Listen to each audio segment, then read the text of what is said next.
I am in Chennai at Mahindra SUV Proving Track to drive their latest SUV XEV 9e। मुझे इसको बोलने में थोड़ी तकलीफ हो रही है क्योंकि मेरे ज़बान पर XUV चढ़ा हुआ है। और इसके पहले ये महिंद्रा की एक सीरियस कोशिश है EV सेगमेंट में उतरने की। इसके पहले उन्होंने XUV 400 भी लॉन्च की थी, but I call that there FOMO attempt और fear of missing out attempt. And now they are bringing in not one but two products in the EV market, a market which is growing but has largely been dominated by their rivals Tata Motors. Guys देखो, बात हो रही है seriousness की। मुझसे ज़्यादा serious बंदा हमारी पूरी टीम में कोई नहीं है जो इस गाड़ी के बारे में आपको एक एक चीज़ बता सके। What's your take on it Mugdha?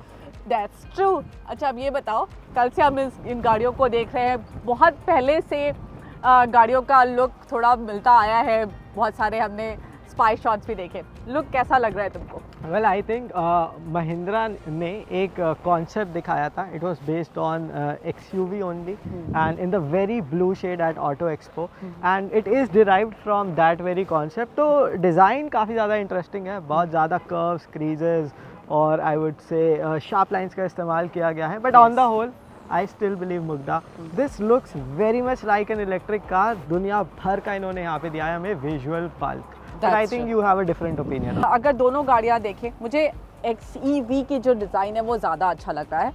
बस एक ही चीज़, ये जो कनेक्टेड DRL सामने है ये कुछ ज़्यादा ही बड़े हैं मेरे टेस्ट के लिए, बट अदरवाइज़ मुझे इसका फ्रंट लुक अच्छा लग रहा है।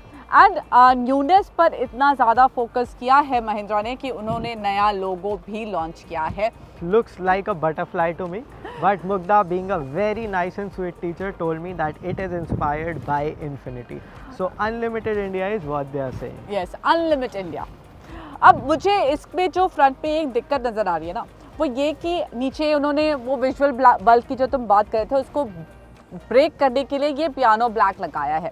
लेकिन इसमें एक दिक्कत है, यहाँ पर बहुत सारी जगह है और ये पूरा खाली है। यहाँ पर गंदगी इकट्ठी होगी और बाद में इसे साफ़ करना काफ़ी मुश्किल हो सकता है। I'm sure. बिकॉज कोई भी जो कार क्लीनर्स होते हैं वो इतनी सफाई से करते नहीं हैं साहब। बट बात चल रही है सफाई की, तो मैं काफ़ी सफाई से आपको साइड की ओर लेके जाऊंगा ताकि मैं बता सकूं यहाँ पर काफ़ी इंटरेस्टिंग डिटेल्स हैं। फॉर एग्जांपल जो अलॉय व्हील्स हैं, दीज आर 20 इंच यूनिट्स और ये आपको टॉप वेरिएंट्स में देखने को मिलेंगे, बेस वेरिएंट्स में भी देखने को मिल सकते हैं। महिंद्रा ने काफ़ी डिटेल्स हमसे छुपाई हैं। Yes, we will talk about that also in a bit. But then another interesting bit is where Mugdha is standing. Yes. And those are the door handles and that cladding.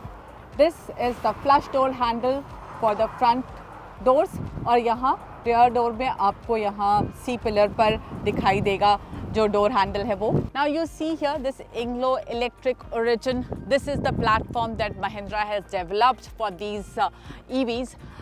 ये Born Electric platform है। इसका फ़ायदा ये है कि battery जो है उसके लिए स्पेशल स्पेस बनी होती है जो कि फ्लोरबोर्ड के नीचे है यहाँ पर।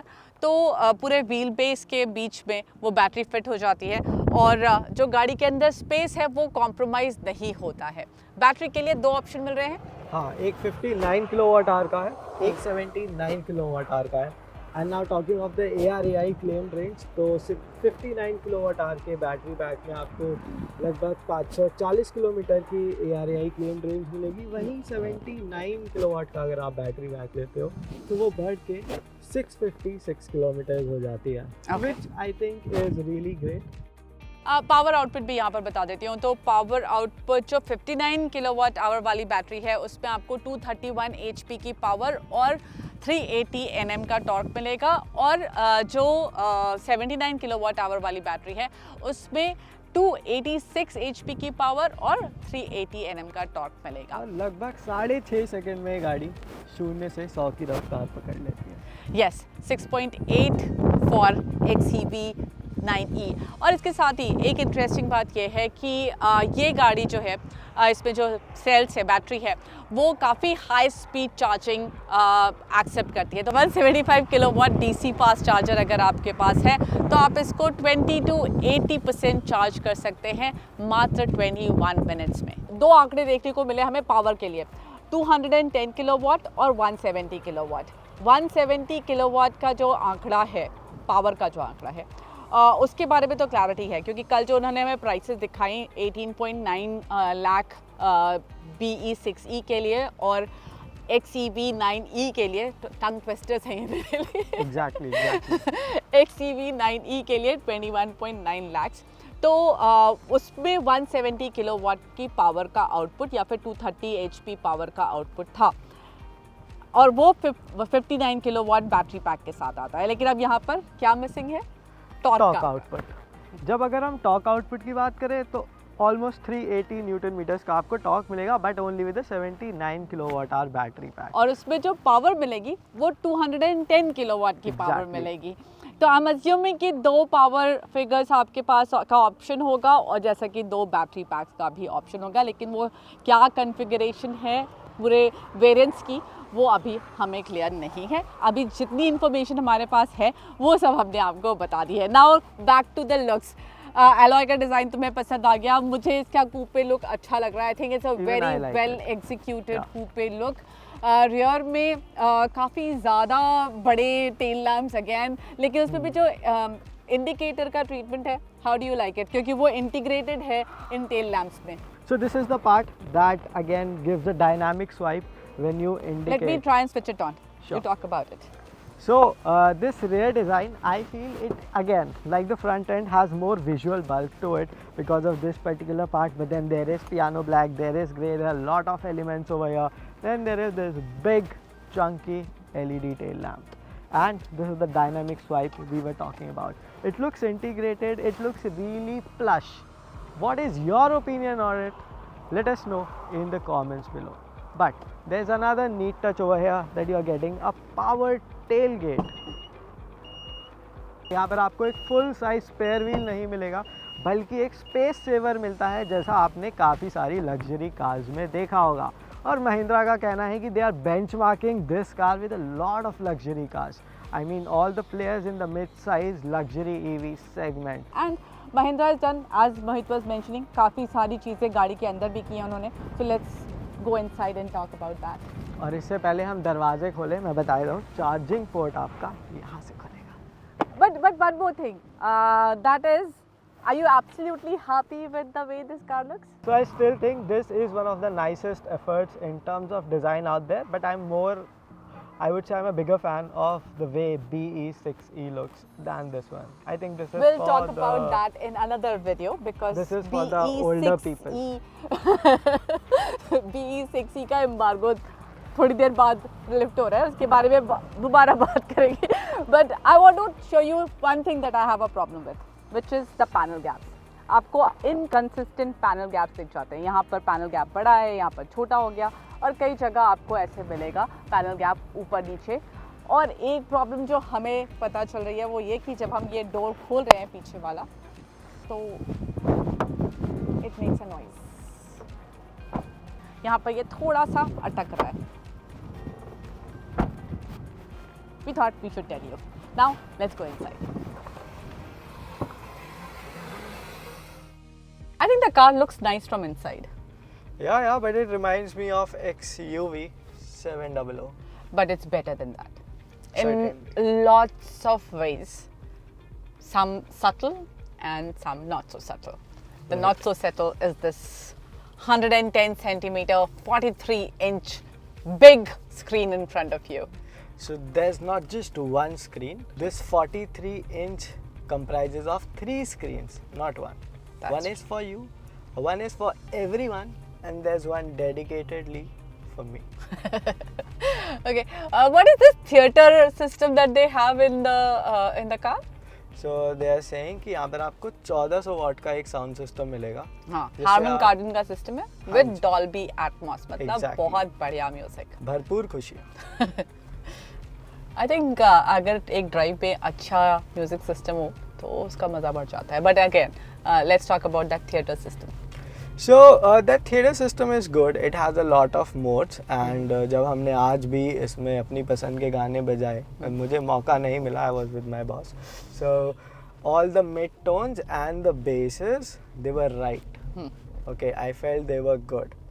But Aiding on to that system is the acoustic control glasses जो महिंद्रा ने यहाँ पर यूज़ किए हैं और उनका कहना है कि उन्होंने बेंचमार्किंग इतनी अच्छी करी है कि आपको 110 किलोमीटर प्रति घंटे तक भी रोड नॉइस काफ़ी ज़्यादा नहीं आएगी। नहीं आई थी यार, जब हम जहाँ तक चला कर आए हैं it was absolutely quiet, the cabin, there was no ambient noise, no road noise, barely anything, barely any noise. I think they have done a good job of the NVH. और मैं इसमें इतना ऐड ज़रूर करूँगा कि even up till 20-25 kmph of city rolling speeds कोई खास noise cabin के अंदर आती भी नहीं है, neither from the tyres not from the motor, because the motor also sits on the rear end of the car. तो आई थिंक इस वजह से भी आपको काफ़ी अच्छा एक्सपीरियंस मिल जाता है यहाँ पर। True. That theater mode, the reason I was asking you, because they were saying that the passenger once all the पहले तो they have a something called BYOD, यानी कि आप अपना डिवाइस लाकर उसको सिंक कर सकते हो, then whatever is being played on one device can be relayed on all the devices, and other people can also control. People sitting at the rear also can control say volume, or if they want to forward or something, not just one person. So that gives everybody the collective experience. Yeah. So the passenger display that I have right in front of me, तो यहाँ पर आपको screen mirroring का option मिलता है, जिसमें से आप वो मिरर करके अपने रेयर पैसेंजर्स को भी एक सिनेमैटिक एक्सपीरियंस दे सकते हो। Okay. Now, how did you find the response of the screen? I think it was very, very good. Yeah, even on my end, even the passenger screen, इसमें भी काफ़ी अच्छा response लगा। Yeah, it's very good. I think वो Qualcomm का जो Snapdragon है, it really works. In fact, they're using 5 nanometer thread method for this, so काफ़ी advanced cores हैं उसके भी, and in simple words, lot of processing power. Now, in terms of quality, you know that the way I was saying that in not so subtle ways and some subtle ways. For example, this sun visor, they have made it folded, so if you want like a longer version of the sun visor, you can use it. This one does not get the mirror, that one does. So in fact, when you take it around the window, even then you can extend it. So quite a lot of attention to detail on the sun visor, but there are a lot of other things where the attention to detail is not all that great. For example, this rear view camera. I think the 360-degree camera output could have been better, and so is this blind view monitor का output. यहाँ पर जब आप indicator देते हो तो वो भी output दिखाई देता है, लेकिन इसकी भी clarity बहुत बढ़िया नहीं है. I don't know रात में कैसा होगा, but anyways, smaller point. Now, the bigger point is ADAS. बहुत अच्छा काम करता है. जब मैंने पहली बार XUV 300 में महिंद्रा का ADAS यूज़ किया था, वो भी ठीक काम करता था, लेकिन आई थिंक इसका जो वर्किंग है वो काफ़ी इम्प्रूव्ड है. It feels lot more on point. There is another neat addition जो हम दोनों को काफ़ी ज़्यादा पसंद आई है, वो है इसमें आपको एक कैमरा मिल जाता है, which is cabin facing camera. We managed to click a few selfies with it. We'll post them, we'll check them here ताकि आप जज कर सको कि उसकी क्वालिटी कैसी है. I think it's not a great quality camera, but it's there. I think काफ़ी लोगों को पसंद आएगा, especially I think kids will really enjoy it because it has filters also. तो आप उसमें various filters choose कर सकते हो. I'm sure kids will love it. Yeah. See, not just kids, my boss also went gaga over those filters. But what I think कि आप जब भी गाड़ी में एक रोड ट्रिप पर हैं, नए दोस्तों के साथ हैं या पुराने दोस्तों के साथ हैं, तो आप एक मेमोरी कैप्चर कर सकते हो उस कैमरा के साथ, which is the ideal function for that camera. Now moving to the dashboard. So this reminds me of a lot of few cars. Yeah. Yeah. Yeah, I think, but उन्होंने थोड़ा सा differentiation करने की कोशिश की है with this color that they have used, this military green color with which I'm matching today. But the saving grace is there are a lot of soft touch points here. अच्छे खासे soft touch material लगाया, यहाँ पर soft touch है, ये soft touch है, और अगर plastic quality भी देखो तो वो बुरा नहीं है. I think it's good. और नीचे वाला थोड़ा सा है शायद. आपका स्टीयरिंग व्हील को लेकर क्या ओपिनियन है?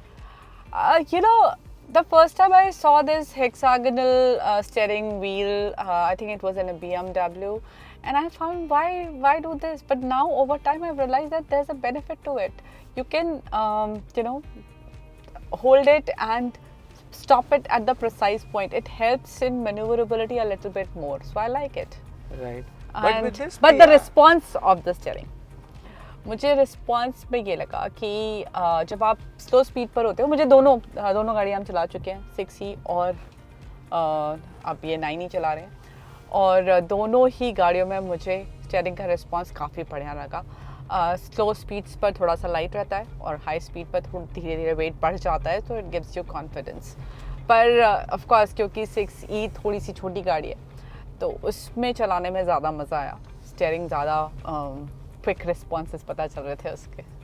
वेल, मुग्धा ने गाड़ी चलाई है. I was largely on the passenger seat, so I'll throw a couple of questions जिसका अब उन्हें देना होगा जवाब. तो जो आपने स्टीयरिंग व्हील की बात करी, महिंद्रा हैज़ अ से ऑन इट कि यहाँ पर आपको मिलता है वेरिएबल रेशियो का rack and pinion setup. So which I think जो उन्होंने क्लेम किया है वो आपको कहीं ना कहीं महसूस हुआ गाड़ी चलाते वक्त. Yes, I think so. I think it is a very good responsive and confidence inspiring steering. And a big statement is around ride by wire braking system, जहाँ पर एक इलेक्ट्रिक तार के द्वारा ब्रेकिंग सिस्टम एक्चुएट होगा, ना कि आपका कोई मैकेनिकल सिस्टम जिसे आप यूज़ करोगे. So that helps with the regenerative braking as well. तो वो आपको कैसा महसूस हुआ while you were driving the car? And I know you were driving quite fast in all the modes. So yeah, I did drive it, and one good thing is that you can engage the single pedal drive with the press of a button, and then suppose you're driving and you encounter traffic, you can press this button and single pedal drive gets activated. That helps you save battery and of course the trouble of putting the brakes on. लेकिन बस मुझे ये लगा कि काफ़ी distance cover कर लेता है जब आप एक्सेलरेटर पेडल से पैर हटाते हैं उसके बाद भी. फॉर एग्जांपल राइट नाउ मैं only eight 38 kph. I take my foot off and still not stop, still not stop, still not stop. Okay, now it stops. But I think you can get used to it, right? So single pedal driving is possible. It's definitely possible. बस मुझे ये लगता है कि single pedal drive में generally also थोड़े झटके ज़्यादा लगते हैं, क्योंकि आप पेडल से पैर हटाते हो और उसके बाद गाड़ी रुकने की जैसे हो जाती है. तो picking up right from the word झटके, तो मुझे नहीं लगा कि गाड़ी में बहुत ज़्यादा झटके लगते हैं या फिर गाड़ी की जो राइड क्वालिटी है वो ख़राब है. बहुत बढ़िया राइड क्वालिटी है. I think it's an very good ride quality. We were driving high speed, slow speed, no matter which condition, bad roads, we encountered some really bad roads, क्योंकि monsoon का time है तो road थोड़ी ख़राब हो ही जाती हैं. और उसके बाद भी क्या बढ़िया राइड क्वालिटी मिली हमें, चाहे वो स्लो स्पीड पे चला रहे हो या हाई स्पीड पर. स्लो स्पीड पर थोड़े से जो रोड के अंडुलेशंस हैं वो आपको पता चल जाएंगे. हाई स्पीड में जो अब्जॉर्प्शन है वो काफ़ी बढ़िया है. It gives very very good response. So I think semi-active dampers are doing their job quite well. Yeah, that's true. But then also another thing is कि यहाँ पे जो टायर्स का इस्तेमाल किया गया है, those are 20 inches and the sidewall height is not that great. So I think suspension has a larger part to play here. True. तो उसकी travel भी थोड़ी ज़्यादा in comparison to the BE6E. I think we will reserve our view on BE6E for later because it's on embargo. I don't want Mahindra to come and tell us that, oh, you spoke about BE6E in this video. Okay. Now, one crucial aspect of the drive is the performance. Now, अभी तक महिंद्रा ने हमें ये नहीं बताया कि ये जो XEV हम चला रहे हैं ये 170 किलोवाट वाली है या 210 किलोवाट वाली है. तो उस मामले में हम थोड़े से डार्क में हैं, बट जहाँ तक मुझे लगता है, जो फील मुझे मिल रही है उसमें मुझे लगता है ये 210 किलोवाट वाली है, यानी कि 230 HP पावर आउटपुट. और इसका जो परफॉर्मेंस है वो बहुत बढ़िया है. वो EVs पे परफॉर्मेंस बढ़िया होता भी है. एक तो स्मूथनेस है, बहुत ज़्यादा टॉर्क आपको जैसे ही आप पेडल पुश करते हो मिल जाता है, और पावर डिलीवरी काफ़ी बढ़िया होती है. अब 3 मोड्स इसमें आपको मिल जाते हैं. एक रेंज मोड है जहाँ पर आपको आपकी रेंज को बेहतर करने के लिए जो पावर डिलीवरी है वो थोड़ी सी स्मूथ रहती है. फिर उसके बाद आपकी एवरीडे ड्राइविंग का एक मोड है, और तीसरा है race mode. Everyday driving and range mode दोनों ही ऐसे हैं कि अगर रोज़ आप इस्तेमाल कर रहे हैं आपको बुरा नहीं लगेगा, ऐसा नहीं लगेगा कि स्लो है। रेस मोड में डेफिनेटली परफॉर्मेंस काफ़ी क्विक हो जाती है और वो पता भी चलता है कि फटाफट आपको स्पीड मिलती है, मज़ा आता है उसमें चलाने में। Exactly. So, what do you think of the space? You have been to the rear seats. I have been also there, sitting right behind you at your preferred driving position. So I found the seats to be comfortable. Under thigh support अच्छा खासा मिलता है, bolstering अच्छी है, support in general काफ़ी अच्छा है.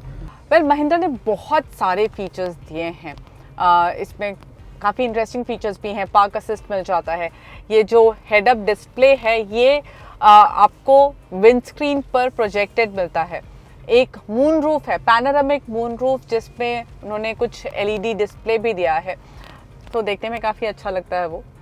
थोड़ा गिमिकी है but people might like it.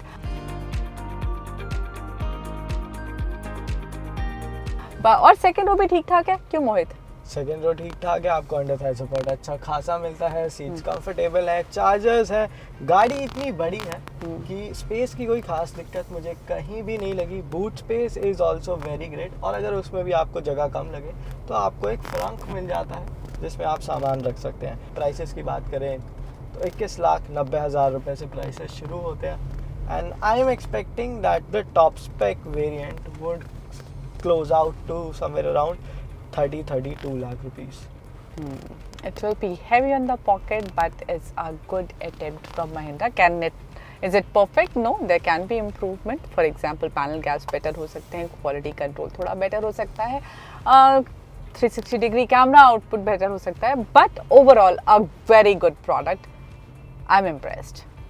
Well मैं इस वीडियो को इस बात के साथ अंत करना चाहूँगा कि yes, Mahindra is benchmarking with luxury EVs and it certainly is a luxury EV from an Indian manufacturer, that's why you are getting that kind of price tag. But जो मुग्धा ने कमियाँ बताई वो ज़रूर सॉर्ट आउट की जा सकती हैं, but there is nothing major to complain of, and on that note I think we can sign off on a very happy and jolly note. Yes, but don't forget to subscribe to NDTV Auto.